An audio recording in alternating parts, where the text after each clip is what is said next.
आचार्य विनोबा भावे बहुत बड़े संत हुए हैं। पूज्य स्वामी राम सुखदास जी महाराज बहुत बड़े संत हुए हैं। तो उन्होंने अपने जीवन की अनुभूति से हमें ये बताया कि इसके आगे भी दो श्रेणियां हैं। वही कर्म सेवा में भी कन्वर्ट हो जाता है। हम अपने कर्मों को सेवा बना दें और सेवा से भी आगे उसी कर्म को पूजा बनाया जा सकता है। तो ये बहुत ऊंची स्थिति है। तो अब कर्म क्या है? जिसमें हम सामान्य रूप से शरीर से, इंद्रियों से, मन से जो भी चेष्टा करते हैं, लेकिन उसमें हमारी कभी कोई सकाम भाव से करते हैं और कभी यंत्र की तरह करते हैं कि भाई ये करना है, तो उसी का नाम कर्म है। उसमें कभी कभी तो हम अलर्ट भी नहीं होते, हमें कुछ चाहिए नहीं चाहिए ये भी हमें पता नहीं होता है। और कभी कभी हमारी कुछ कामनाएं होती हैं कि मैं इसलिए कर रहा हूं, और गुप्त रूप में तो कामना होती ही है, क्योंकि बिना किसी प्रयोजन के तो व्यक्ति पलक भी नहीं झपकता है, तो कोई चेष्टा नहीं करता है। तो इसको कहेंगे कर्म। और जो विकर्म है उसके दो अर्थ किए हैं। कुछ लोगों ने वि का अर्थ विरुद्ध भी होता है, वि का अर्थ विशेष भी होता है। वि जो उपसर्ग है वो दो अर्थों में प्रयोग किया जाता है। कहीं विरुद्ध अर्थ ये देना हो तो भी वी का प्रयोग किया जाता है, और कहीं विशेषता बतानी होती है तब भी वी का प्रयोग किया जाता है। तो विकर्म का अर्थ कुछ लोगों ने किया है विशेष कर्म, और कुछ लोगों ने इसका अर्थ किया है विरुद्ध कर्म। श्लोक में तो केवल विकर्म कह दिया, वहां पर विरुद्ध मतलब निषिद्ध कर्म। हाँ, तो जैसे हिंसा नहीं करना, असत्य, ये जो है, तो इसके रहस्य को भी जानना चाहिए कि क्या क्या निषिद्ध कर्म है हमारे लिए। कर्मणो ही अपि बोधव्यम, बोधव्यम च विकर्मण। एक अर्थ तो विरुद्ध अर्थ में तो ये अर्थ होगा कि हम जो अपने काम करते हैं तो उसमें कौन से करने योग्य हैं, कौन से बिल्कुल न करने योग्य हैं। तो जो हमारे लिए दुख लाते हैं या समाज जिनके लिए निषेध करता है वो ही विकर्म है, तो वो व्यक्ति को कभी नहीं करने चाहिए। जैसे चोरी करना, हिंसा करना, असत्य बोलना, दुराचार व्यभिचार करना, ये सारे निषिद्ध कर्म हैं। तो इनके बारे में व्यक्ति को पता चलेगा तभी तो वो इसको छोड़ पाएगा ना। पता ही नहीं है तो वो लगा ही रहेगा इन कामों में, उसको कोई बताने वाला ही नहीं। तो इसको भी गहराई से जानना चाहिए कि ये निषिद्ध कर्म क्या है, इनका स्वरूप क्या, और ये बदले में क्या लाने वाले हैं। वितर्का हिंसादय बताया ना जो महर्षि पतंजलि ने, वितर्का हिंसादय कृतकारिता अनुमोदिता लोभ क्रोध मोह पूर्वका मृदु मध्य अधिमात्रा दुख अज्ञान अनंत फला इति प्रतिपक्ष भावनम। भाई अनंत दुख मिलना है बदले में। तो इसको रहस्य को जानेगा तो व्यक्ति डरेगा फिर कि नहीं करना। गीता में भी बताया कि यदि आप मनमाना आचरण करोगे ना तो अनंत काल के लिए मैं उस समय उनका हाथ तो नहीं पकड़ता हूं। लोग कहते हैं भाई ईश्वर तो सर्वव्यापक है, सर्वशक्तिमान है, तो क्यों नहीं वो गलत करने वाले को वहीं धर पकड़ता है। तो कहते हैं नहीं, मैं उनकी स्वतंत्रता में बाधक नहीं बनता हूं, मैं उनको करने देता हूं, प्रेरणा तो देता हूं एक बार, लेकिन उनको मैं रोकता नहीं हूं, लेकिन फल देने में मैं उनको बांध देता हूं। फिर वो जा नहीं सकते कहीं। मैं उनको अनंत काल के लिए, मतलब बार बार उनको निम्न योनियों में भेजता हूं, फिर जब तक कि वो पूरा का पूरा उसका भुगतान ना कर ले तब तक मैं उनको भेजता रहता हूं। तो जब व्यक्ति ये जानता है कि मेरे को बार बार इतने कष्ट उठाने पड़ेंगे तो व्यक्ति विकर्म को नहीं करेगा। ये हो गया विकर्म। विशेष अर्थ जो लेते हैं विकर्म का, तो उनका कहना यह है कि केवल कर्म करना पर्याप्त नहीं है, कर्म को विशेष कर्म बनाएं। विशेष कर्म माने मन का भी योग होना चाहिए, जैसा अभी मैंने बताया ना कि उस कर्म के साथ मन की भावना भी जुड़ी हुई होनी चाहिए। भाई आपने केवल कोई कर्म तो अच्छा किया, आप यज्ञ कर रहे हैं और भावना आपकी जुड़ी हुई है नहीं, मन कहीं और है, तो वो कर्म आपका बाह्य दृष्टि से विशेष दिखते हुए भी सामान्य कर्म ही है, वो विशेष नहीं है फिर। और एक व्यक्ति बाह्य दृष्टि से तो साधारण कर्म कर रहा है, लेकिन मनोयोग से कर रहा है, तो उसके लिए वो विशेष कर्म ही हो जाता है। जैसे गोरा कुम्हार जो है वो घड़े बनाता था, और उसको पता लगा कि ये मिट्टी से बना बना करके मैंने सब पक्के घड़े बना दिए और ये दूसरों को शीतलता दे रहे हैं, तो मेरा भी तो ये घड़ा कच्ची मिट्टी का बना हुआ है और इसको तो मैंने पक्का बनाया नहीं, तो मैं इसको भी पक्का बनाऊं कि ये दूसरों को सुख देने लगे। महाभारत में तुलाधार एक वणिक का कथा आती है कि वो सबको ऐसे तराजू के ऊपर ही उसकी ये सीधी है या नहीं इस पे ध्यान रखता था। वो कोई बच्चा आए चीज लेने, बुजुर्ग आए, अनजान आए, जान कोई भी आए, पर उसकी दृष्टि इस पे रहती थी, ये इधर या इधर नहीं होगी तराजू की डंडी। फिर उसने कहा कि मैं इसके लिए तो इतना जागरूक हूं, पर मेरा मन भी तो ऐसे ही रहना चाहिए जो सुख दुख में इधर या उधर ना हो। तो उसके उस काम ने उसका अंदर का परिवर्तन कर दिया। तो जब हम अपने इन दैनिक कार्यों को इस भाव से करते हैं और इस जागरूकता से करते हैं, तो ये ही कर्म विशेष कर्म बन जाते हैं। तो इसलिए यहाँ गीताकार ने कहा बोधव्यम च विकर्मण, विशेष कर्म की महत्ता को जानना चाहिए, विशेष कर्म करना चाहिए। केवल कोई भी कर्म हमारे लिए सामान्य नहीं है, कोई भी विशेष नहीं है, उसके पीछे हमारा मनोयोग उसको सामान्य या विशेष बना देता है। आप आंख बंद करके बैठे हैं, यज्ञ कर रहे हैं, दान कर रहे हैं, जिसको लोक में विशेष कर्म कहा जाता है, वो भी सामान्य हो सकता है। और जो सामान्य कर्म करते हैं, कबीरदास तो वो चदरिया बनाते थे, हाँ, रविदास जी जूते बनाते थे।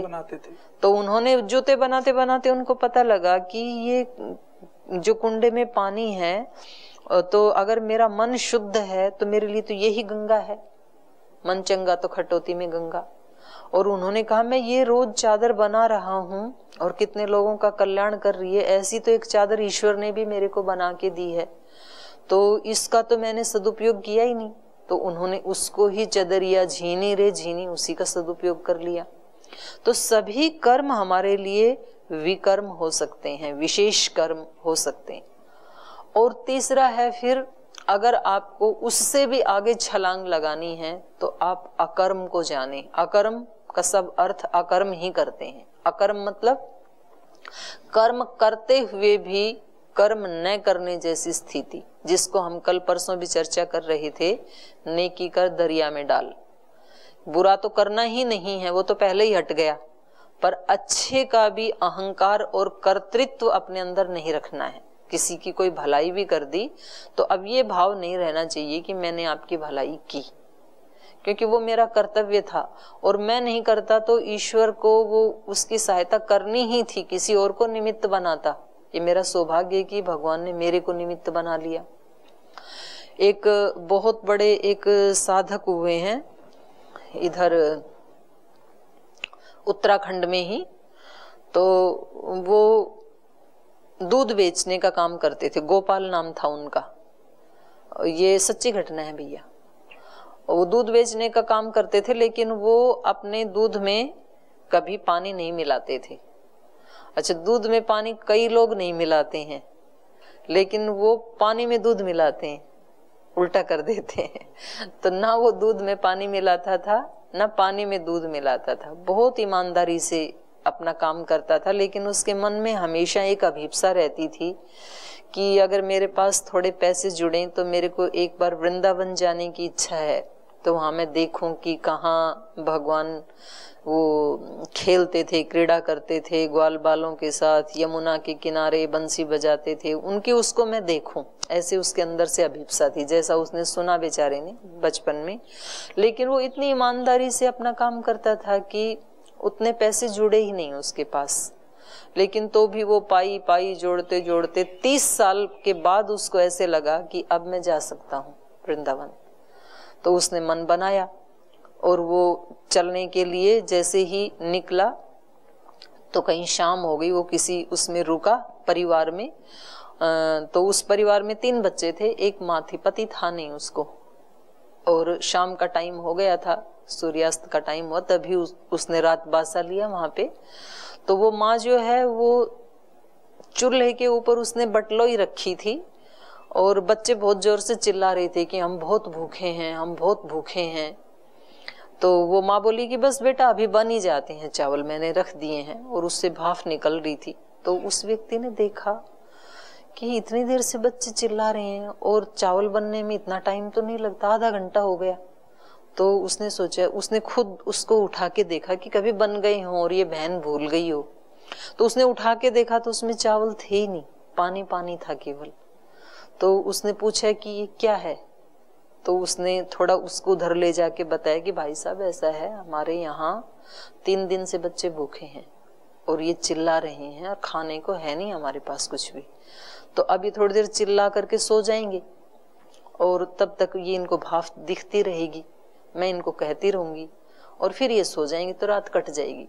तो बोले आप क्यों नहीं कुछ प्रयास? बोल जी मैंने खूब प्रयास किए और अंत में अब मैं भगवान के ऊपर डिपेंड हूं और मुझे पूरा विश्वास है कि वो कोई ना कोई व्यवस्था कर ही देगा। मतलब इतनी उसकी श्रद्धा थी। तो उस व्यक्ति का तुरंत उसको मतलब क्लिक कर गया, हार्ट पे लगी ये बात कि भगवान कोई व्यवस्था कर ही देंगे। तो उसने आंखों में आंसू भर के और थोड़ा आंख बंद करके अपने चित्त को एकाग्र किया और उसको प्रेरणा ये हुई कि तेरा वृंदावन ये ही है, तो इनकी सहायता कर, तेरे को इतनी दूर आने की जरूरत नहीं है। तो उसने 30 साल में जो भी जोड़ा था उसने उस बहन को खाने का आटा चावल दाल वो सब दिलवाया। बच्चों को सोने के लिए कुछ कंबल आदि भी था नहीं, कैसे सोएंगे वो, तो उनको वो सब दिलवाया। मतलब उनकी जरूरत की सब चीजें उसको दिलवा दी और वो वापस अपने घर ही चला गया। तो कुछ वर्षों के बाद वृंदावन से कोई बहुत ऊंचा भक्त उनसे मिलने आया और वो अपना दूध ही दे रहा था, बेच रहा था मतलब। तो उस व्यक्ति ने कहा कि मेरे को रात में कृष्ण ने आके स्वप्न में कहा है कि तुझे यदि मेरा सच्चा भक्त बनना है तो तू फला गांव में जा, गोपाल से मिलके आ जाए एक बार। तो बोले जी मुझे मेरे इस सपने का अर्थ बता दो कि आप कौन सी भक्ति करते हो, क्योंकि आप तो दूध बेच रहे हो। तो उसने ये सारा दृष्टांत उसको सुनाया। तो मतलब उसने उसकी सहायता तो कर दी लेकिन कोई जान पहचान नहीं, कोई उसकी रिश्तेदारी नहीं, और करके अपने घर चला गया। उसके बाद ये भी नहीं, बस ये सोचा कि इसकी सहायता तो भगवान को करनी थी, क्योंकि इसका भगवान के ऊपर विश्वास था, श्रद्धा थी, तो भगवान को सहायता करनी ही थी इसकी। लेकिन उन्होंने मेरे को निमित्त बना लिया। भगवान के तो बहुत भक्त हैं, सेठ साहूकार हैं, मैं तो एक सामान्य सा व्यक्ति हूँ, और उन्होंने मेरे को प्रेरणा दे के निमित्त बना लिया। ये मेरा परम सौभाग्य है। तो ऐसे व्यक्ति अच्छा काम करके भी ये भाव बना ले कि पता नहीं मेरे जैसे कितने लोग थे और मेरे को गुरु ने भगवान ने इसके लिए निमित्त बना लिया, इस अच्छाई को अभिव्यक्त करने के लिए। तो ये अकर्म की स्थिति है, करके भी न किए हुए जैसे हो जाना। और इसी का ही अगला रूप सेवा है, इसी से ही मिलता जुलता। ये जो अकर्म है इसको हम सेवा कह सकते हैं कि भाई ये मेरे माध्यम से सेवा हो रही है। अगर ये भाव नहीं है तो जिसको हम लोक में सेवा कहते हैं वो हमारे दृढ़ बंधनों का कारण बन जाती है। एक व्यक्ति जब अपने घर में 5-4 लोगों की सेवा कर रहा था, उनकी खुशियों का ख्याल रख रहा था, तो उसके मन में बिल्कुल ये विनम्रता का भाव था कि मैं कोई सोशल काम नहीं कर रहा हूँ, कोई राष्ट्र भक्ति का नहीं कर रहा हूँ, कोई भलाई का काम नहीं कर रहा हूँ, तो मुझे कुछ करना चाहिए। उस समय उसके मन में किंचित मात्र भी अहंकार नहीं था। लेकिन जैसे ही वो आकर के 10, 20, 50, 100 लोगों के लिए काम करने लगा, सोशल वर्कर बना, तो 6 महीने में उसके अंदर इतना अहंकार आ गया कि वो पूरा ही उसका चौपटी हो गया। उसको लगा कि मैं तो बहुत बड़ा समाज सेवी बन गया हूँ। तो अगर ये ध्यान नहीं है तो सेवा करके भी वो उल्टा अपने बंधन का ही वो कर रहा है, तैयारी कर रहा है, बंधने ही वाला है वो। हम किसी ऋषि की कथा भी सुनते हैं ना कि उनको मोक्ष होने वाला था और एक मृग का बच्चा उन्होंने पाल लिया, भरत और उसमें उनका मोह आ गया, भरत, तो वो भी उनके एक बंधन का कारण बन गया। हाँ बिल्कुल, वो सेवा भी बंधन का कारण बन हाँ। तो उनका तो राग के कारण हो गया, और कभी अहंकार के कारण हो जाता है, कभी द्वेष के कारण हो जाता है, तो विकार आ सकते हैं उसमें भी। तो इसलिए सेवा का मतलब यही है कि हम कोई काम करके और ये अपने आप को धन्य माने कि देखो मेरे को अवसर मिल गया, तो फिर वो काम सेवा। सेवक यदि कोई है और यदि वो परेशान है तो सेवा नहीं है। सेवक का और अप्रसन्नता का कोई संबंध ही नहीं है। अगर शिकायतें हैं मन में, दुखी है व्यक्ति करते हुए, तो वो फिर सेवा नहीं हो रही है, फिर वो सेवा का कहीं ना कहीं भ्रम है, अहंकार है। सच में जो सेवा है वो तो व्यक्ति को अनंत खुशियां देने वाली है, जैसे कि इस व्यक्ति को खुशियां मिली। और फिर उससे भी अगला है पूजा। तो पूजा में हम क्या करते हैं? पूजा में कोई हवन कर रहा है, पूजा में कोई धूप दीप जला रहा है, पूजा में कोई प्रसाद बांट रहा है, तो ये सब क्या है? कर्म ही तो है, क्रिया ही तो है। हाथ पैर से कुछ कर ही रहे हैं ना, पर उस क्रिया के साथ हमने भाव ये बना लिया। अब एक व्यक्ति गुरुद्वारे में सबके जूते साफ कर रहा है, ये कर्म ही तो है एक, लेकिन उसने भाव ये बना लिया कि ये कर्म नहीं, ये मेरी पूजा है गुरु जी की, तो पूजा बन गया उसके लिए। अब हलवा वहां पर जो बन रहा है, लंगर जो बनाते हैं, तो वो बनाते समय वो ही सूजी, वो ही चीनी, वो ही पानी, सब वही है, वही प्रोसेस बनाने का, घर में भी वही है, पर वहां उसने ये भाव बना लिया कि ये मैं पूजा के लिए प्रसाद तैयार कर, वो प्रसाद ही बन गया। तो हम ऐसे, इनका कहना है स्वामी रामसुखदास जी महाराज का, कि आप अपने कर्मों को ऐसे करें, काम करने से पहले आप 1-2 मिनट एकाग्र करें अपने मन को, और ये संकल्प लें कि भगवान जी ये जो क्रिया है ये मैं आपकी पूजा ही कर रहा हूं, तो इसको आप पूजा ही मानना, और बस फिर उस काम को करो। और फिर काम करने के बाद 30 सेकंड के लिए एक बार धन्यवाद दे दो कि जो मैंने संकल्प लिया था अब ये आपके चरणों में समर्पित है। इसी को ही योग दर्शन में ईश्वर प्रणिधान कहा। समाधि सिद्धि ईश्वर प्रणिधानात। आपको कुछ भी नहीं आता है ना, बस आप एक ही उसको अपना लो कि जो करूंगा वो करते ही तुरंत उसके चरणों में समर्पित कर दूंगा, तो आपको समाधि लग जाएगी। क्योंकि आपके अंदर निरअभिमानिता आ जाएगी, विनम्रता आ जाएगी, शांति आ जाएगी, कोई टेंशन नहीं रहेगी। तो यही तो है मूल उसका, अपने से मिलाने का। और ये बेचैनियां हैं, तनाव हैं, दूसरे के साथ तुलना करना है, यही हमें रोकती हैं। तो ये बहुत सुंदर यहाँ इन्होंने कहा कि हमें इन तीनों को अच्छे से जान लेना चाहिए, कर्म को, विकर्म को, अकर्म को, और उससे भी आगे उसको सेवा और पूजा बना दें। तो बहुत इसकी गहन गति है। तो इन्होंने आगे फिर 18वें श्लोक में फिर कहा, कर्मणि अकर्मणि यह पश्येत अकर्मणि च कर्म यह स बुद्धिमान मनुष्येषु स युक्त कृत्स्न कर्म कृत। जो कर्मणि अकर्म पश्येत, काम करके न किया हो ऐसा, कर्म में जो अकर्म को देखता है, और अकर्मणि च कर्म यह पश्येत, अकर्म में भी जो कर्म।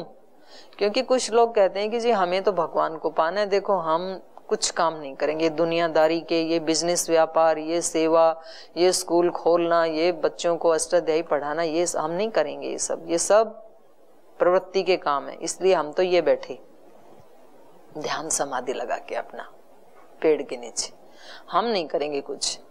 एक विद्यार्थी कहता है कि ये सब डिग्री डिप्लोमा पढ़ाई करना ये सब फंसाने वाली चीजें हैं, मैं आज से कुछ नहीं पढ़ूंगा, ये सोया मैं तो ये कुछ न करना, ये जो सोना है ये भी एक कर्म है।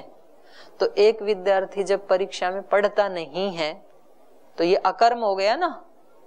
और इस अकर्म का परिणाम क्या आता है विद्यार्थियों, आप बैठे हो, जो विद्यार्थी पढ़ता नहीं है, कुछ भी कर्म नहीं कर रहा है, उसका परिणाम क्या आने वाला है?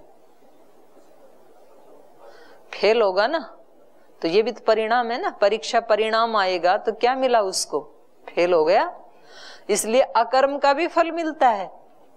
तो इसलिए इन्होंने कहा अकर्मणि च कर्म यह पश्येत, अकर्म में भी कर्म देखे, वो बुद्धिमान है कि मैं कुछ भी नहीं कर रहा हूं, इसका भी फल मिलने वाला है। क्योंकि शरीर मिला किस लिए था, और शरीर को इतना बड़ा करने में कितने लोगों का पुरुषार्थ है, किस किसने कर्म किया।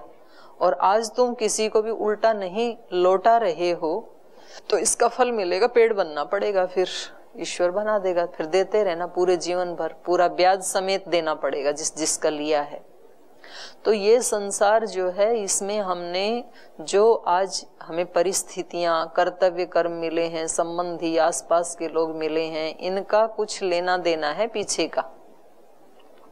तो यदि आपको अब आगे के लिए बंद करना है अकाउंट, तो जिसको देना था उनको तो दे दो और बदले में बस वहीं बंद कर दो, वापस फिर नहीं लेना आगे। और अपना जो लेना था उसको वहीं क्लोज कर दो। जैसे मान लो किसी को अपनी दुकान बढ़ानी है कि भाई अब ये दुकान उठानी है मेरे को यहाँ से, तो वो क्या करेगा? वो व्यक्ति जिसको देना था कोई उधार, वो तो दे दी, और जिससे लेना था उसको दे तो अच्छी बात है, और नहीं तो फिर वहीं संतोष कर लिया। अगर वो लेने के लिए सामान देता ही रहा तो दुकान चलती रहेगी। तो अब हमें जिनसे लेना था उनसे हम लेने के लिए लगे ही रहे हट करके, तो फिर तो ये चलता ही रहेगा कर्माशय का खेल। तो इसलिए अपना कर्तव्य कर्म करो जो इस शरीर से करना है। जग की सेवा खोज अपनी प्रीति प्रभु से कीजिए। जिंदगी का राज है ये, जिंदगी का रहस्य है ये, जानकर इसको समझ करके जी लीजिए। तो इस तरह से जब हम जीते हैं तो ये हमारे कर्म ही फिर हमारे लिए बंधन खोलने वाले बन जाते हैं। वीतराग जब व्यक्ति हो जाएगा ना, तो वो कर्म में भी अकर्म को देखेगा और अकर्म में भी कर्म को देखेगा। और जब व्यक्ति राग से युक्त होता है तो फिर ये अकर्म भी उसके लिए बंधन बन जाता है। वो कुछ भी नहीं करेगा ना तो भी वो बंधेगा, क्योंकि उसके अंदर राग है किसी चीज का। तो मूल बात यह है कि कर्मों के द्वारा, इसलिए भगवान कृष्ण ने पूरी गीता में कहीं भी कर्म को छोड़ने की बात नहीं कही, कर्म फल को भी छोड़ने की बात नहीं कही।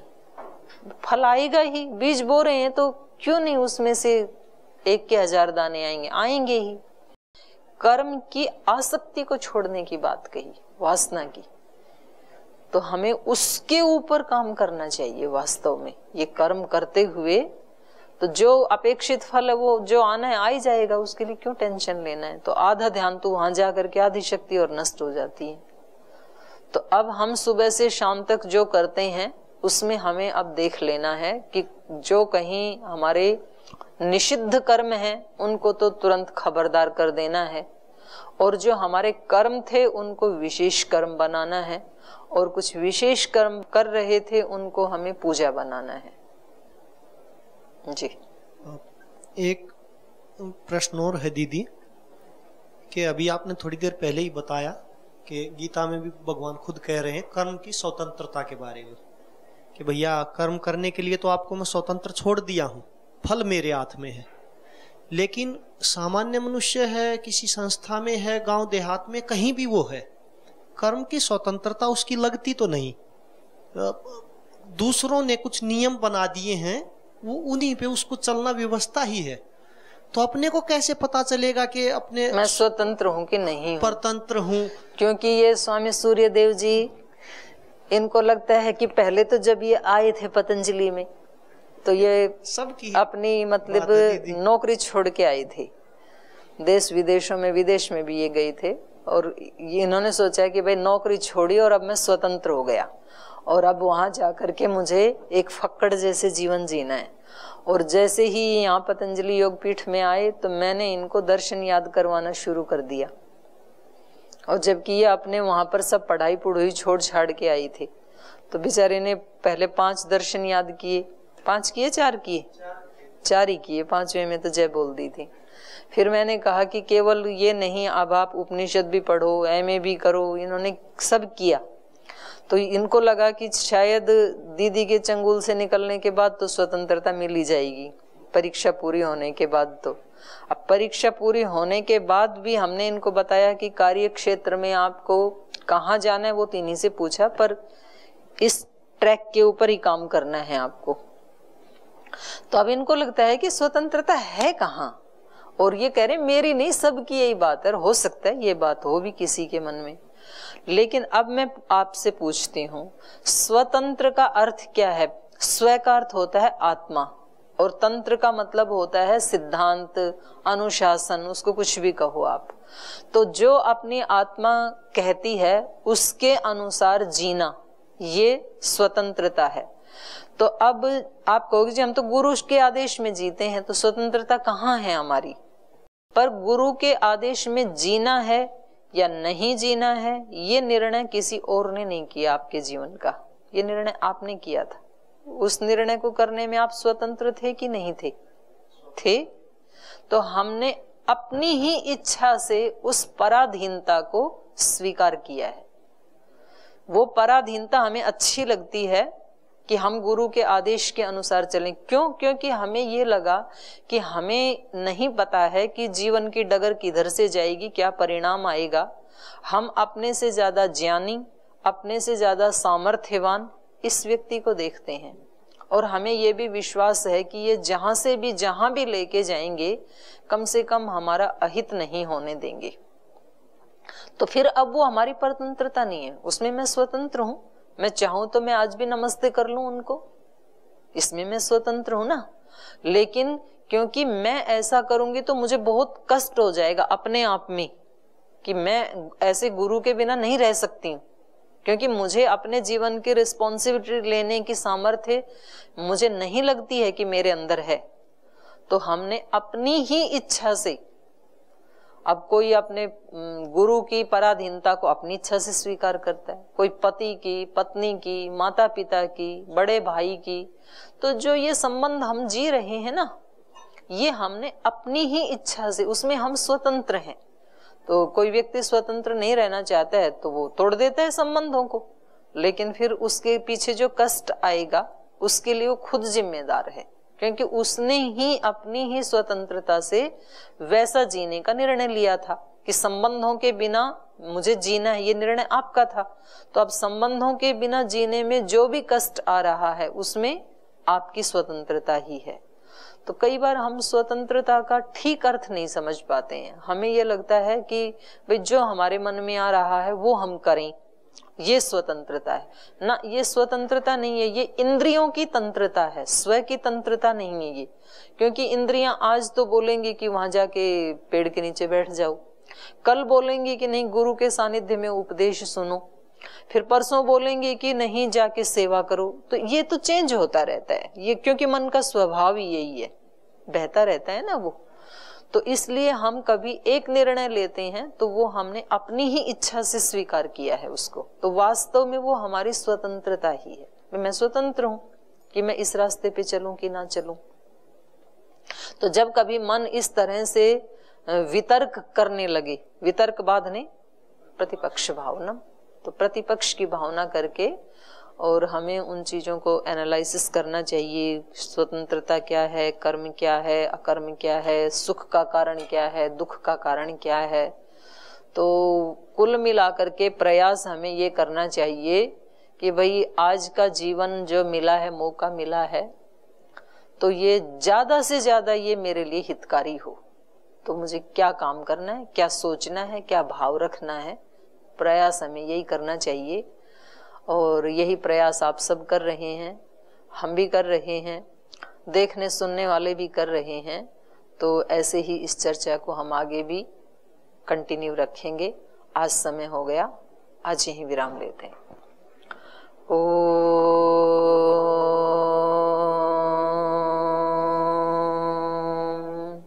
शांति शांति शांति। श्री गुरुभ्यो नमः।